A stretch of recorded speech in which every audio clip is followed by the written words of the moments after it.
Em Gadara, Jesus restaurou e libertou aquele endemoniado e não tinha ali uma grande plateia. Jesus fez grandes milagres, às vezes, para uma pessoa. Então fique feliz pelo fato de você estar vivo, irmão. Isso já é motivo para glorificar o nome de Jesus. O culto quem faz somos eu e você. O culto só vai ser xoxo se você estiver xoxo. O culto vai ser anêmico se você estiver anêmico. Mas se você estiver com o coração transbordando de gratidão e de alegria, o culto será uma bênção para Deus. Glória a Deus. Marcos capítulo 14, versículo 26. Deus abençoe o Kelvin. Até o Kelvin também hoje foi rápido, hein? Kelvin, tem que dar lugar para Jesus, irmão. Tem que dar lugar para Jesus. Uma igreja cheia, vazia, mas tem que dar lugar para Deus. Marcos 14, versículo 26. E tendo cantado um hino, saíram para o monte das Oliveiras. E tendo cantado um hino, saíram para o monte das Oliveiras. Irmãos, há alguns dias atrás, talvez há certezas, o pastor Reinaldo me comunicou acerca dessa festividade. E ele nos passou o dia, ele nos passou o horário, e também nos passou a temática de qual seria trabalhado o congresso. E se não me falha a memória, o pastor falou que a temática do congresso seria algo que envolvesse legado. O que é um legado? Legado é diferente de uma herança. Parece, mas não são iguais. Herança parte daquilo que alguém deixou para você.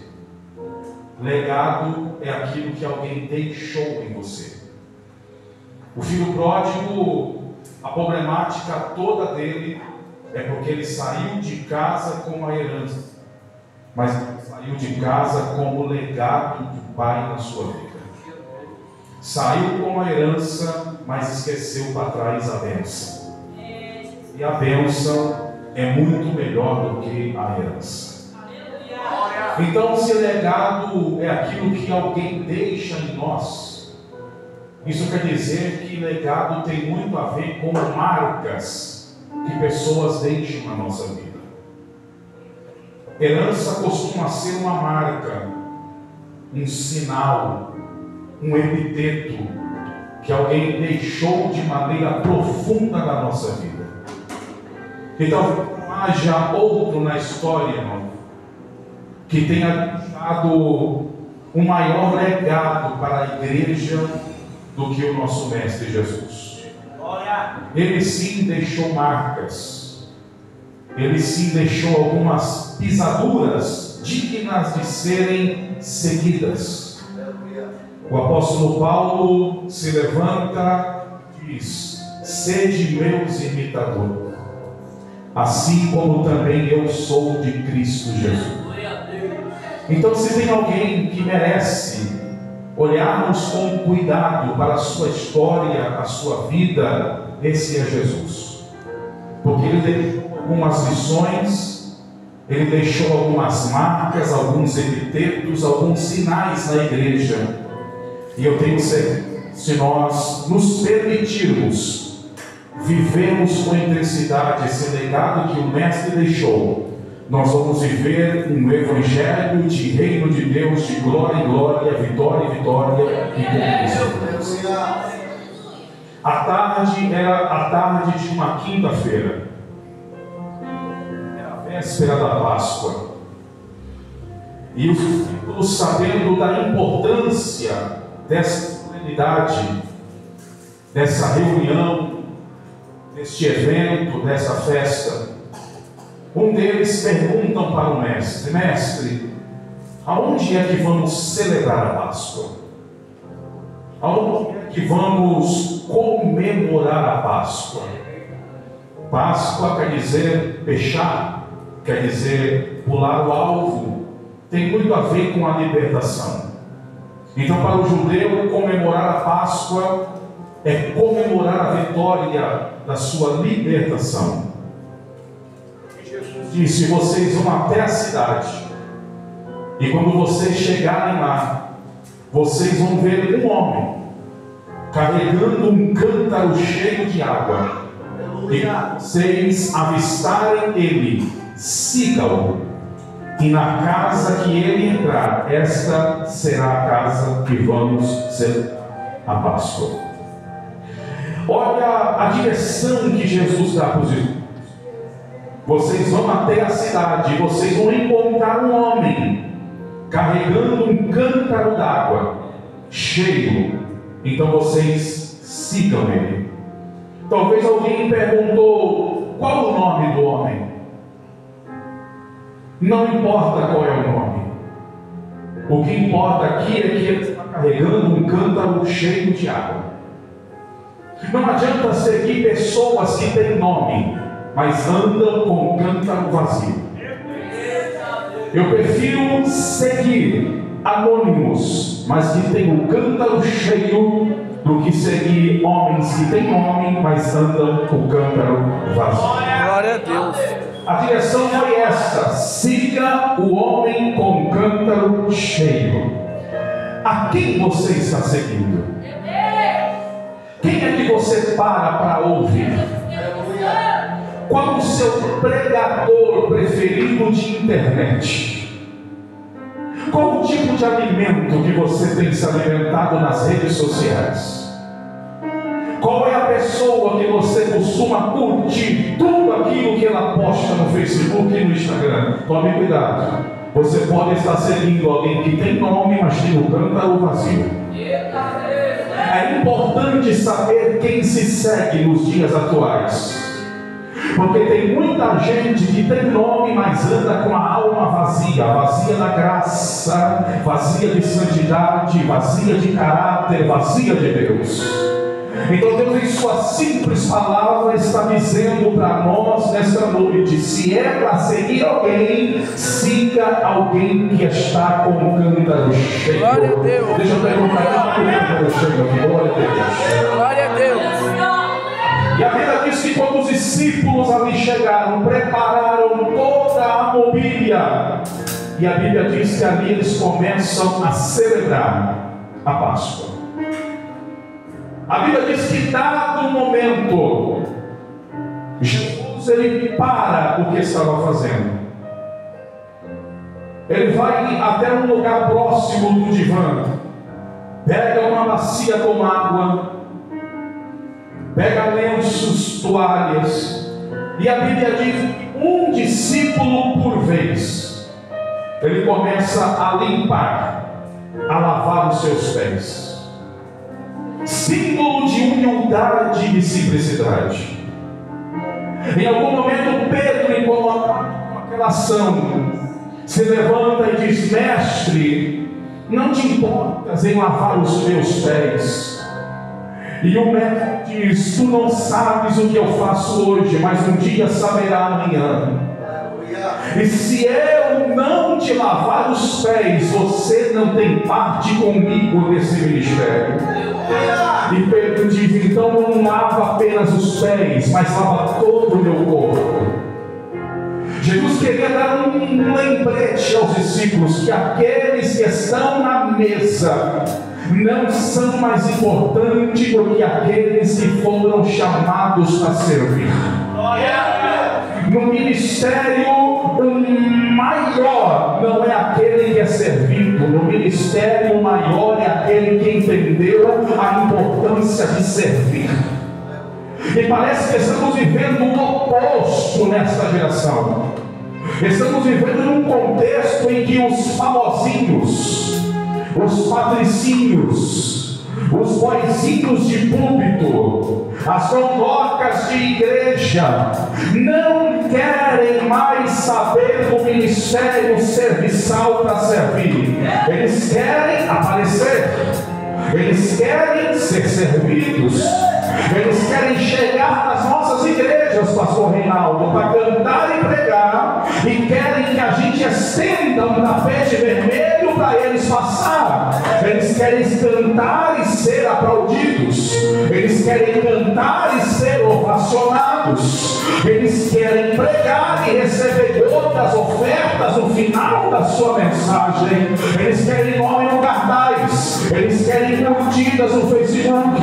Eles querem seguidores no Instagram. Não é uma geração que está aqui para servir. Foi chamado para servir, nem o nome aparece no cartaz, nem a foto aparece no cartaz. Então, se é para falar de legado, permita-me, por favor, pregar nesta noite debaixo do tema 5 legados da Páscoa. O primeiro legado é este: se é para seguir alguém, siga alguém que não tem nome, mas glória a Deus!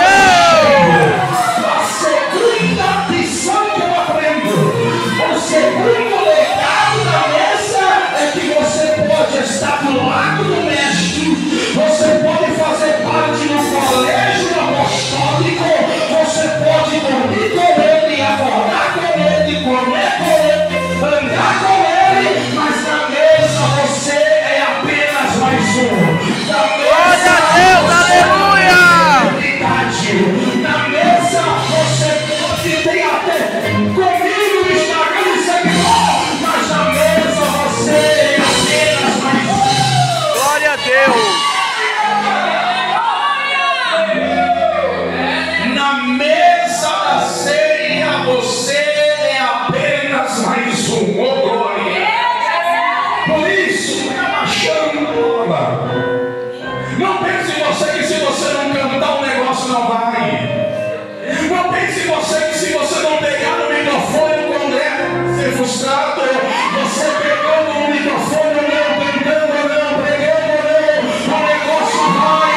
Porque há 13 anos que essa igreja está crescendo debaixo de uma promessa.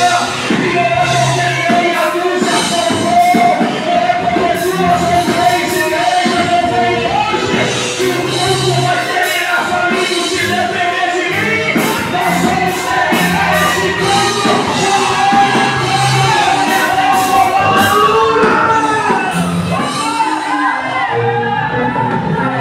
Glória a Deus!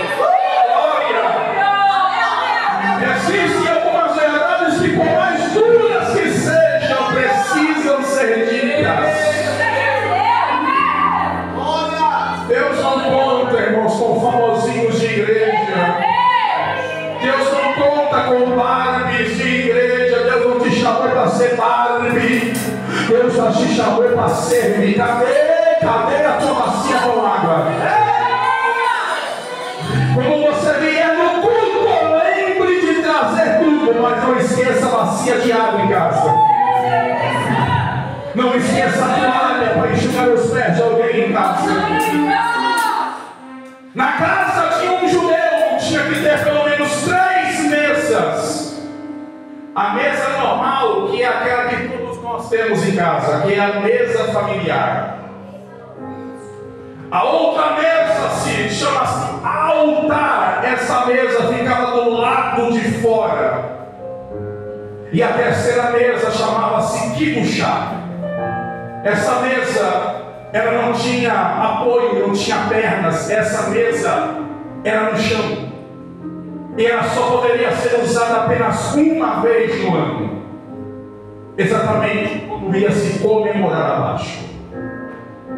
Você tinha que comer deitado no chão, com o rosto cheirando o pó da terra, porque era um lembrete para aquele povo. Porque o Egito era no chão que eles comiam.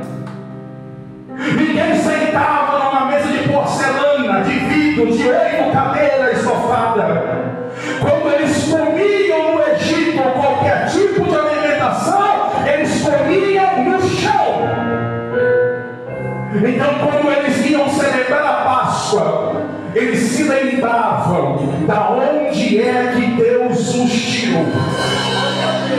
Às vezes Deus tem que colocar umas mesas dessas nos nossos cultos, para a gente lembrar de onde a gente veio, para a gente lembrar de onde é que Deus nos tirou. Oh, glória a Deus. Lembra como é que chegou na igreja? Cachaceiro, gastava o salário todo no boteco, caía na rua, o cachorro lambia a boca, bebia para tudo que era bom de lá. Aí Jesus chegou com graça, com misericórdia, é um sonho de salvação. Aí aprendeu a falar 2, 3 palavras em hebraico, já acha que é bom que a gente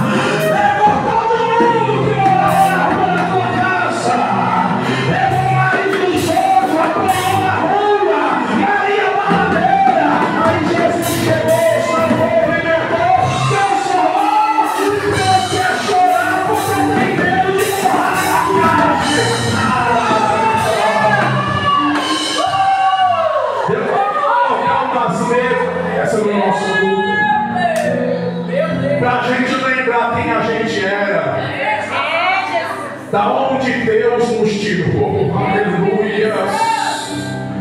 Enquanto a cocaína não acabava no pino, você não parava de cheirar. Enquanto a garrafa não esvaziasse, você não parava de beber. Mas tudo terminou 5 minutos mais tarde, sem murmurando, xingando o pastor. O culto não presta mais, o louvor não foi avivado, o pregador não pregou bem. Vai e se converter.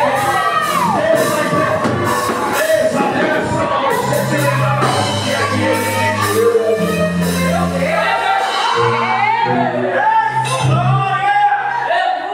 Cada momento, Jesus, ele pega o bocado de pão, ele molha no vinho. E a Bíblia diz que ele serve para aquele que estava mais próximo. De um lado está João, do outro está Judas. Ele pega o bocado de pão e entrega na mão de Judas. Com este ato, talvez você não saiba, naquele evento Jesus ele era o anfitrião. Ele era o organizador da festa. E todo anfitrião, ele costumava chamar muita gente, mas entre tantos que ele chamava, sempre costumava ter um convidado honorável, um convidado mais nobre, um convidado mais importante. E era um personagem, o convidado mais importante, que era servido um pedaço de bocado de pão molhado no vinho na boca. Tinha tanta gente ali mais próxima, boa, para Jesus dar aquele pedaço de pão. O próprio João, que estava na sua direita. Tinha Pedro, que por mais que fosse problemático, mas era fiel até o momento. Ele pega o bocado de pão e dá para a pior criatura que estava sentada na mesa, o mais indigno de todos. Ele pega o bocado e entrega na mão e na boca de Judas. Com este ato, era Jesus querendo dizer para ele: eu já sei o que você vai fazer, mas o seu mau caráter não influenciou em nada o meu relacionamento com você. Você deixou de me amar, mas eu te amo. Você deixou de me querer, mas eu te quero. Você deixou de me desejar, mas eu ainda continuo desejando você.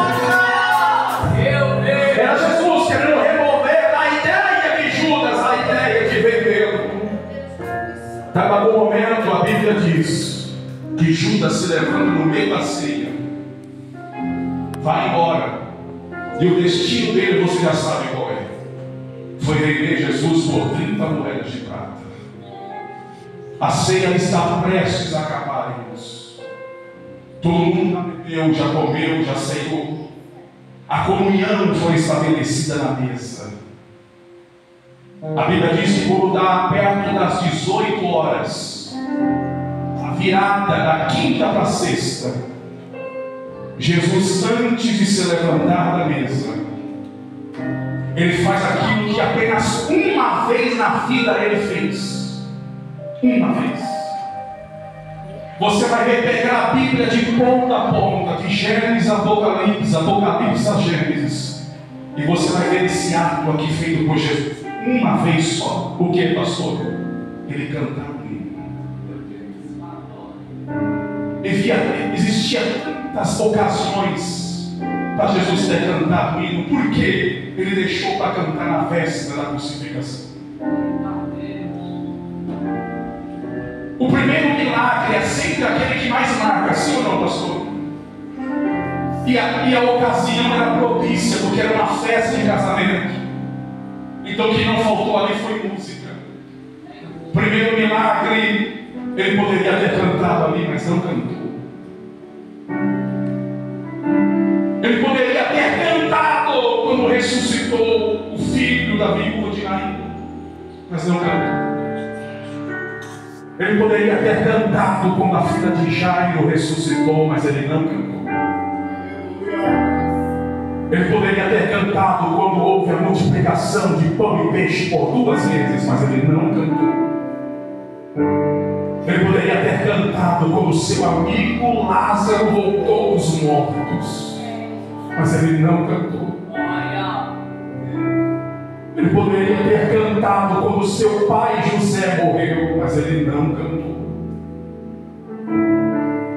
Ele poderia ter cantado em qualquer outra ceia, em qualquer outra Páscoa, mas ele guardou o primeiro. Ele guardou o hino.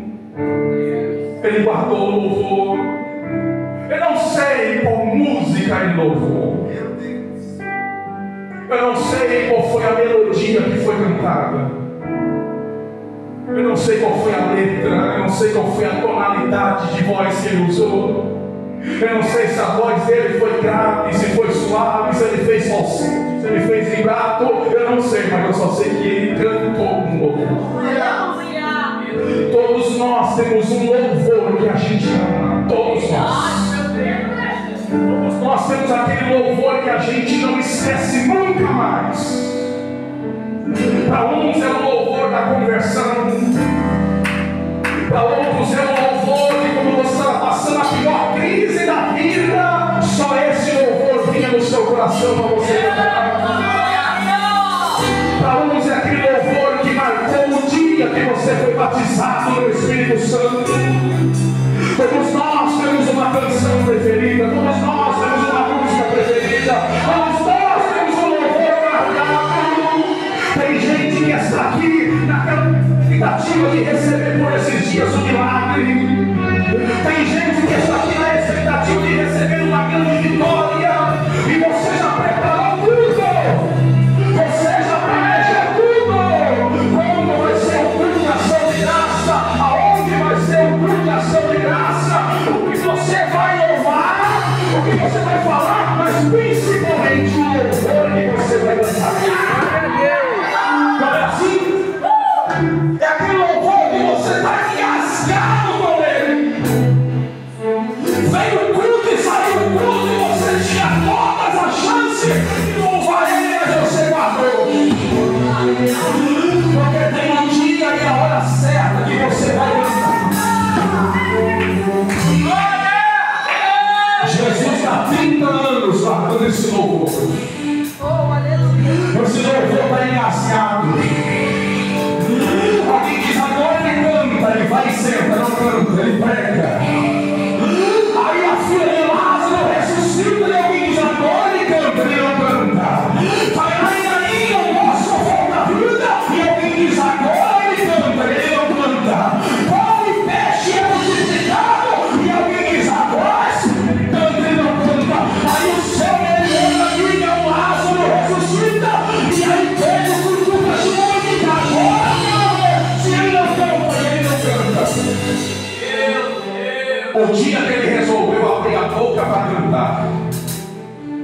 Foi no dia que ele estava prestes a ser entregue. Foi o dia mais doloroso da sua vida. Foi o dia mais sofrível da sua história. Foi o dia que Jesus resolveu abrir a boca para louvar. Porque é nessas horas que costumam sair dos nossos lábios os louvores mais sinceros da nossa alma. O louvor mais sincero não é quando você está na emoção, tomado num culto, pulando, cantando, dançando. O louvor mais sincero da sua alma não é aquele quando você canta porque recebeu uma grande vitória. O louvor mais sincero da sua alma é aquele que você canta quando a alma está ferida, quando a alma está quebrada, quando você sabe que talvez não sairá dessa mais vivo. Aleluia. Foi o dia que Jesus resolveu cantar um louvor. A tradição judaica diz que o louvor que Jesus cantou foi o Salmo de número 22. Outros dizem que foi o Salmo de número 42. Porque está abatida a minha alma. Espera em Deus, pois eu ainda o louvarei. Eu não sei qual foi o louvor, mas eu só sei que ele cantou. E enquanto ele cantava, o céu trabalhava ao seu favor. Enquanto ele cantava, o céu fazia assim. Imagine você ouvir uma melodia vindo direta do seu Senhor. Que coisa gloriosa deveria ter sido aquela canção. Que coisa de fazer chorar, talvez não foi aquele louvor. O Deus de toda a criação resolveu cantar, aleluia, no pior dia da sua vida. Você consegue fazer isso? Cantar quando tudo está dando errado. Cantar quando está tudo de cabeça para baixo. Cantar quando você acabou de receber o diagnóstico de câncer. Cantar logo depois que você saiu do RH sendo despedido. Será que você consegue cantar vendo o filho na droga? Será que você consegue cantar vendo seu esposo no braço da amante, no balcão do bar? Será que você consegue cantar com a agenda vazia? Será que você consegue cantar com a despensa vazia? Será que você consegue cantar depois de ouvir não? Será que você consegue cantar depois de uma grande humilhação? Pois um dos maiores legados daquela vida, que independente das circunstâncias, ninguém pode parar a voz de um adorador. Ai, a palavra adorador já diz tudo.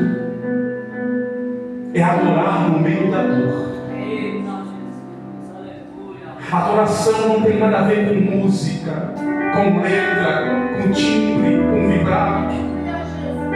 Adoração é estilo de vida, meu amigo. É o estilo de vida que você resolveu viver diante de Deus que vai definir se você é um adorador ou se você não é. Jesus cantou uma canção. Partiu do Getsemane. 3 fases. A primeira, ele deixou 3. Avançou mais um pouco. Parou. Ele deixou 8. Avançou mais um pouco, deixou 3. Avançou mais um pouco e foi sozinho. Eu não sei se você percebeu. À medida que ele avança no Getsemane, menos pessoas vão ficando do seu lado. Cada vez que você se afunda mais no Getsemane, porque é o lugar do choro, é o lugar da comunhão, é o lugar da intimidade, é o único lugar que ele chorou ali que ninguém viu. Cuidado, irmão, quer que Getsemane, você não vai acompanhado de muita gente. Quer que Getsemane é só para você e Deus. Porque até hoje tem alguns engraçadinhos que vai tirar selfie orando. E poxa, no Getsemane não dá, irmãos, para chorar e tirar foto, tirar selfie. Lá não tem lugar para essas coisas, é só você e Deus. Ele chorou, que soluçou, e Pedro, Tiago, João não ouviu porque estavam dormindo. Ele bradou dizendo: a minha alma está triste até a morte. E ninguém ouviu. Ele chorou e ninguém viu. Ele disse: Pai, passa de mim o cálice. Mas se possível seja feita a tua vontade. Glória a Deus.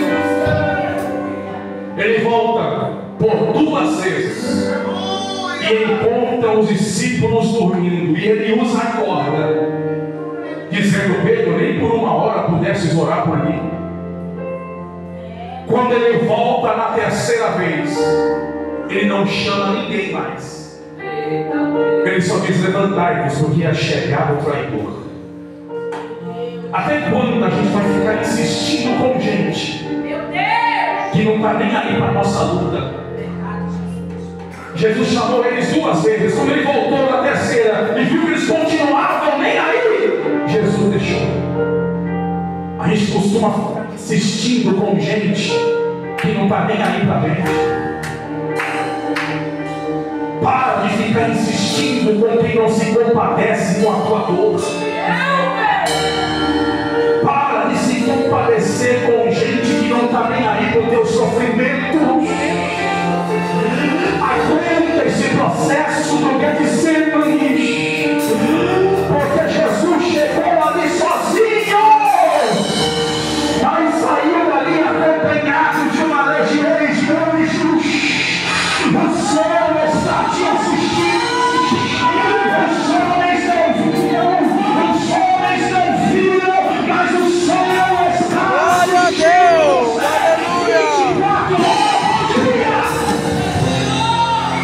Aleluia. De repente, como é que Jesus sabia que Judas estava chegando? Alguém diz por quê? Ele era onisciente, é lógico.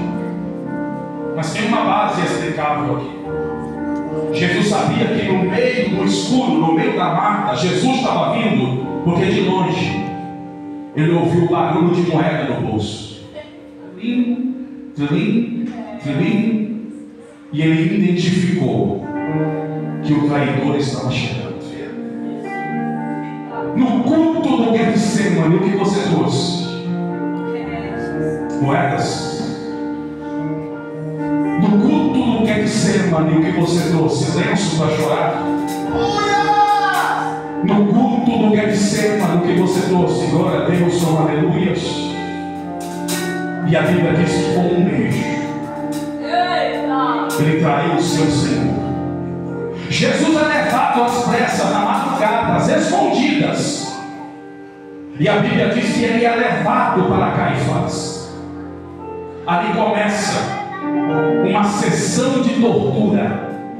Eles começam a espancar o mestre, a esbofeteá-lo, a surrá-lo, a cuspir-lo, a humilhá-lo. Ele é tirado da casa de Caifás e é levado para Anás, o sumo sacerdote.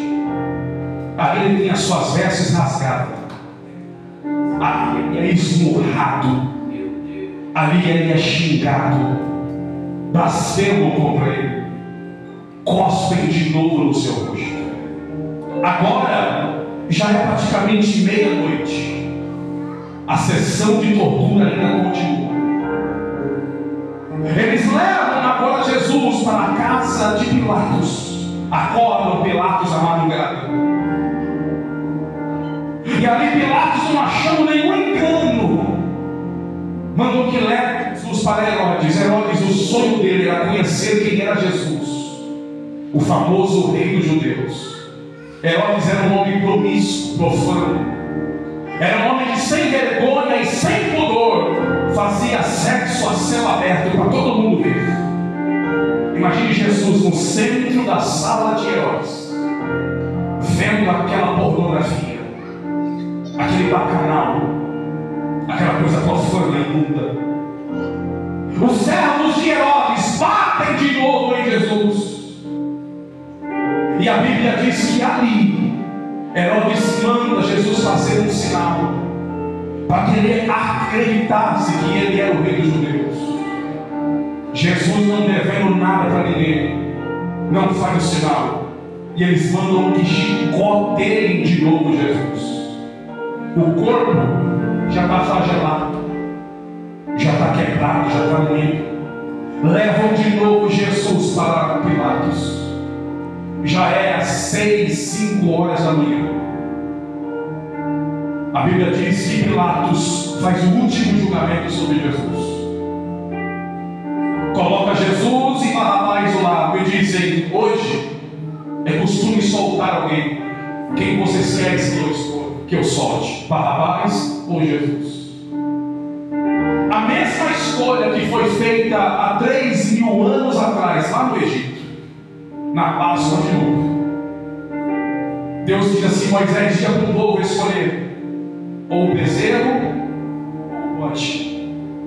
E o animal que eles escolherem, vocês vão matá-lo e vai colocar o seu sangue no umbral da porta. E à meia-noite, quando o anjo passar, a casa tiver a marca do sangue terá livramento. A Bíblia diz que os hebreus escolheram o cordeiro, a escolha certa. Agora, os judeus, em vez de escolherem o cordeiro, resolveram escolher o bode. Não escolheram Jesus, escolheram Barrabás. E alguém diz que pena para eles. Graças a Deus, os judeus escolheram o bode. O melhor, o bom, é que o cordeiro ficou para eles. Glória a Deus, aleluia! Glória a Deus! Amanhã de novo, mestre. Levam a ele para a torre de Mariana. Amarram suas mãos, amarram os pés. 2 soldados, cada um pega um verdugo na mão. O que é um verdugo, pastor? Um flagélio no grego, ou seja, um azorrague com 3 pontas. Uma ponta de osso, uma ponta de dente e outra ponta de chifre. Cada um começa a surrar Jesus de um lado. Peritos dizem que na 10ª chicotada, o cidadão defeca e urina na hora. Na 20ª chicotada, o indivíduo começa a ter diversos sintomas de desmaios. Ninguém conseguia chegar nas 30ª chicotada. Jesus aguentou 39. Quando soltaram as mãos de Jesus, ele caiu, uma poça de sangue. Era facilmente alguém olhar para o corpo dele e ver carne, nervo e osso colocado para fora. Espirrou nos soldados sangue, pedaço de carne, pedaço de osso. Pegam o mestre e colocam uma haste da cruz que pesava 80 quilos nas suas costas.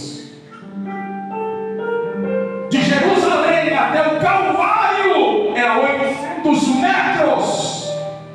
Alguém normal conseguia fazer essa caminhada em 15 a 20 minutos. Jesus sai 9 horas de Jerusalém e ele chega no Calvário meio-dia. 3 horas a cruz, carregando uma cruz que era para durar 15 minutos de caminhada. Quantas das vezes ele não caiu ali, não suportando a cruz? E alguém diz: o porquê que Jesus suportou a cruz? Porque ele sabia que eu e você não conseguiríamos suportar. O que Jesus viu quando estava caminhando para a via dolorosa, eu e você? Ele te viu viu a mim, Ele viu a nós. E Ele não te viu hoje no congresso. Olha aí, não. Quando Ele te viu, Ele não te viu crente. Meu Deus. Ele não te viu com a Bíblia na mão, com o microfone na outra mão, cantando, pregando, crente, cheio de Deus. Quando Ele te viu, quando Ele me viu lá no Carandiru, viciado em crack, maconha, cocaína. Ele disse: essa aí não vai cantar, eu vou no cabelo. Quando Ele te viu, Ele te viu sem Deus, sem salvação, sendo chacota na mão do diabo. Então Ele disse: ela não aguenta, ele não aguenta, eu vou carregar o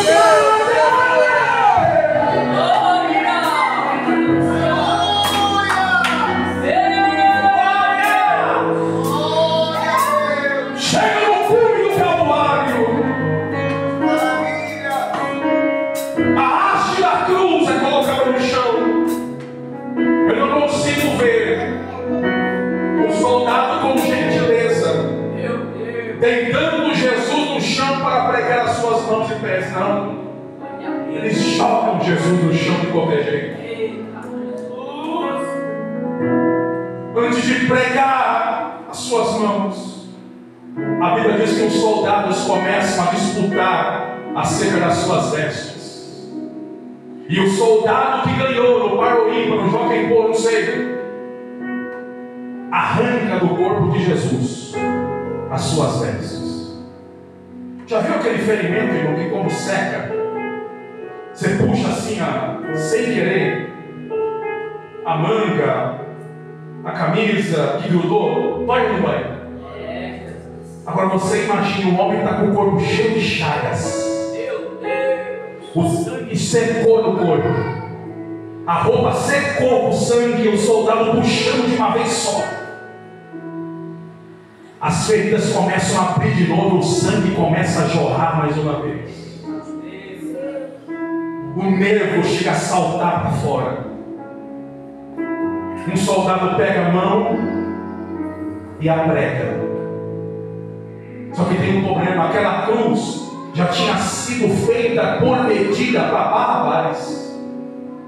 Barrabás era um homem de quase 2,20 metros de altura. Historiadores dizem que Jesus tinha 1,70 m no máximo. A outra mão não conseguia chegar onde era para ser pregada. Então o soldado vem e puxa. Imagine você, a mão já está pregada. E alguém puxando essa mão e o prego vem fazendo aqui, ó, abrindo cada vez mais a mão. Prega a mão. Pregar a mão é fácil, pregar o pé um em cima do outro. Oh, meu Deus. E a Bíblia diz que ele, como ovelha muda, foi levado ao matador e não abriu a sua boca. Ninguém ouviu um ai. Ninguém ouviu um Deus. Ele calado estava, calado ficou. Para que você num congresso desse pudesse abrir a boca e dar glória a Deus. Glória a Deus. Oh, glórias. Levantam a haste da cruz, o buraco. Não pense você que eles desceram a cruz com cuidado, pastor Reinaldo. Eles soltaram a cruz dentro do buraco. Imagine você, o tancão que Jesus não deve ter levado.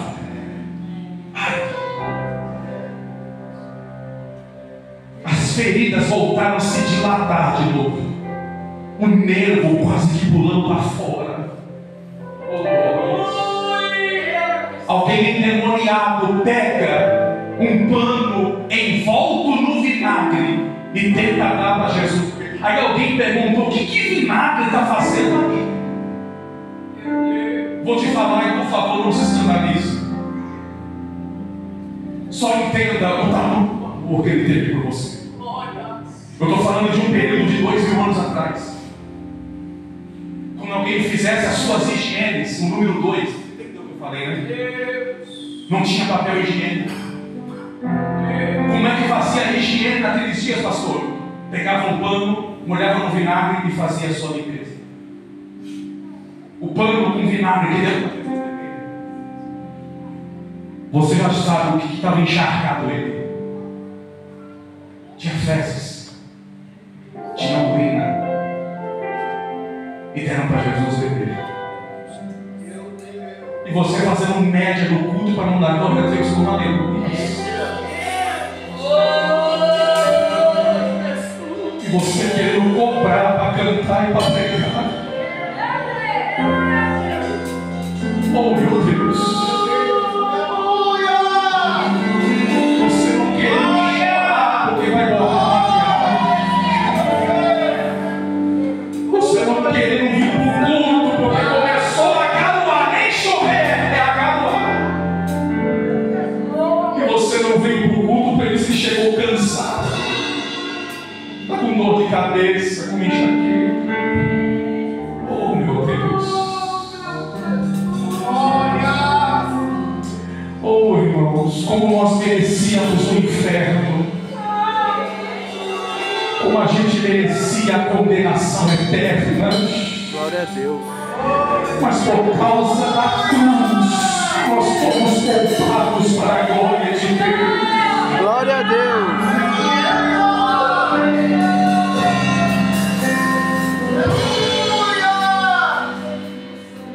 3 horas da tarde. Os corpos já começam a passear em cima da sua cabeça. Jesus vai cumprir o propósito do seu legado. Ele vai liberar a sua última palavra dizendo: está consumado.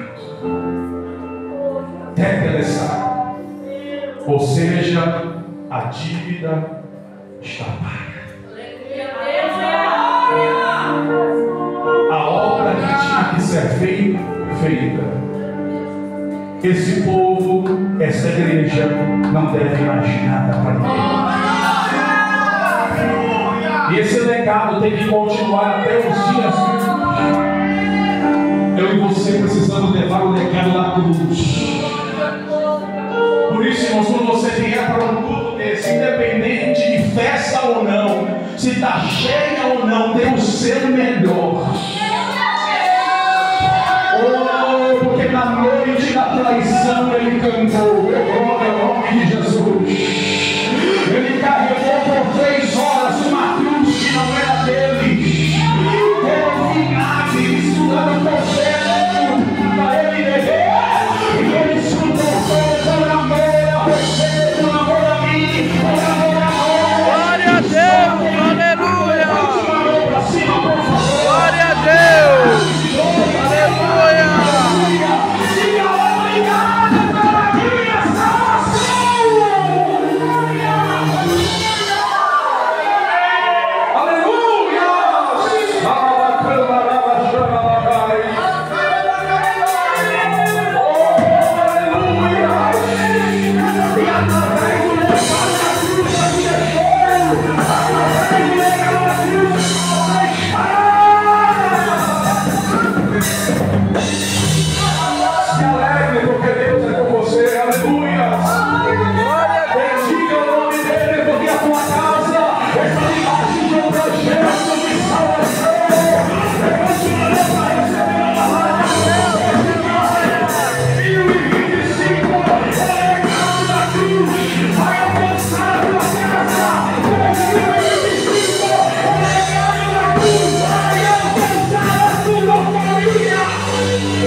Eu estou sentindo Jesus aqui. Aleluia. Oh, louvado seja o nome de Jesus. O maior legado que alguém poderia ter nos deixado foi Jesus. Somos salvos pelo legado da cruz. E a sua casa está debaixo da promessa do legado da cruz. É questão de tempo, Jesus vai ser glorificado na sua vida, amém? Põe a mão no seu coração comigo assim, por favor. Feche os seus olhos comigo em nome de Jesus. Eu queria que por um minuto todos dissessem o quanto você é grato a Deus pela sua salvação. Isso, olha a Deus, olha a Deus, olha a Deus. Você olha, diga a Deus obrigado. Diga a Deus, eu sei que a cruz era para mim. Diga a Deus, eu não aguentaria um passo com aquela cruz. Eu não aguentaria um chicote daquele. Eu não suportaria o beijo da traição de Judas. Eu não suportaria a sombra de hoje. Eu não aguentaria a lança do soldado. Por isso eu sou grato. Porque o Senhor foi no meu lugar.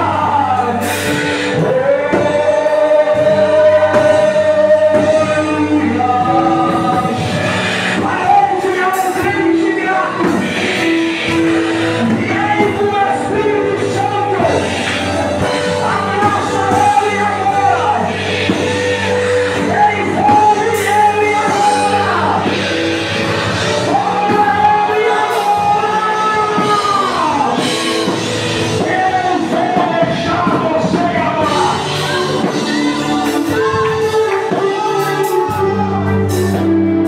Oh, aleluia. Diga obrigado, Jesus. Obrigado, Jesus. Obrigado, Jesus. Amanhã vai ser o domingo da ressurreição. Aleluia. Ele morreu ontem. Está no silêncio hoje. Mas o domingo. Amanhã. Ela me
Eu sei quão funilado é o teu Getsemane.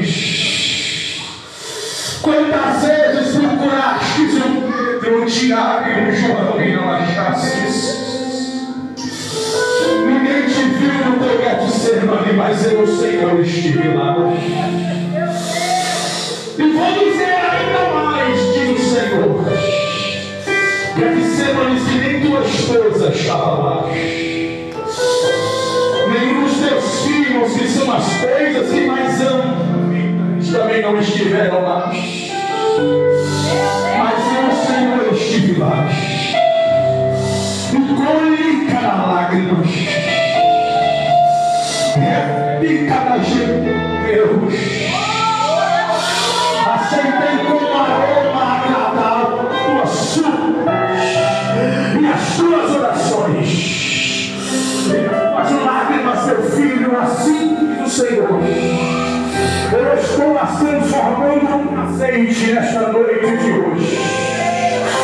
Eu estou colocando dentro de uma botija. E estou para derramar sobre a tua cabeça. Te prepara, porque no teu projeto eu estou a te dizer. Te prometo que serei contigo todos os dias da tua vida. Tu não estás só. Ainda este ano, como prova que estou neste ambiente, que estou na tua vida, eu estou enviando reforços. Não é isso que te disse. Não é por isso que tem trabalhado. Eu estou enviando soldados. Eu estou enviando batalhadores. Eu estou enviando militantes. Eu estou enviando obreiros. E assim diz o Senhor. Se prepara. Porque a tenda vai alargar. Vai alargar. Vai alargar. Assim diz o Senhor. Receba o canal, abraço, agora. Quem pode levantar a mão agora? Quem pode levantar as suas mãos e adorar? Eu vou dar um minuto para você abrir a boca e adorar o Deus agora, vai. Vai. O diabo disse, o mundo vai acabar para baixo. O mundo vai acabar melancólico. O mundo vai acabar frustrado. Mas não vai. Ore. Cadê a igreja viva? Cadê a igreja viva?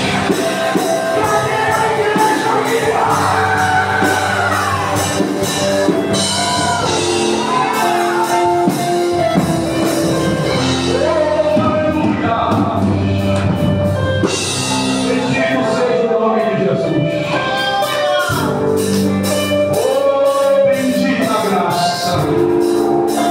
Oh, bendita graça. Amém, queridos? Que Deus em Cristo Jesus abençoe cada um de vocês. O legado da cruz continua sobre a minha vida e pela sua vida. E nada vai apagar o que Jesus fez por nós nela.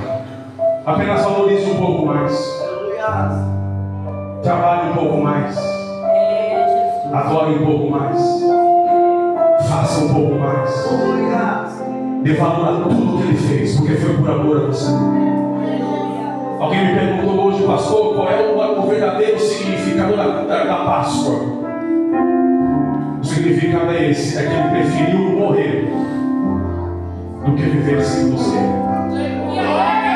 Então foi por você. Amém? Pastor Reinaldo, Deus abençoe. Parabéns. Conte conosco. Sou seu servo. O ano passado era para estarmos aqui no Congresso de Jovens, eu acho. O aniversário da igreja foi em agosto. E naquela semana eu tive um infarto, irmãos. Hoje eu sou um milagre na mão de Deus. Eu fiquei com a metade do meu corpo paralisado. Eu tive vontade de ir para o culto, mas não podia. Eu tinha desejo de pregar, mas não podia. Peguei uma pneumonia profunda. Fiquei internado, quase morrimos. E orei, preferi que morresse para poder partir e estar com o Senhor. Mas o Senhor, por graça e misericórdia, me deu uma nova chance para poder continuar levando a sua palavra. Que Deus abençoe os irmãos. Orem por nós. Eu pedi permissão para o pastor Eu estou aqui com um livro de minha autoria. Irmãos, posso falar por 2 minutinhos só?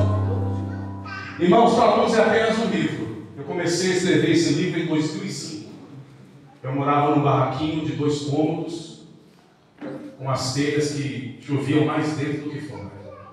Eu não tinha celular na época, não tinha notebook, computador, não tinha um tablet, um laptop.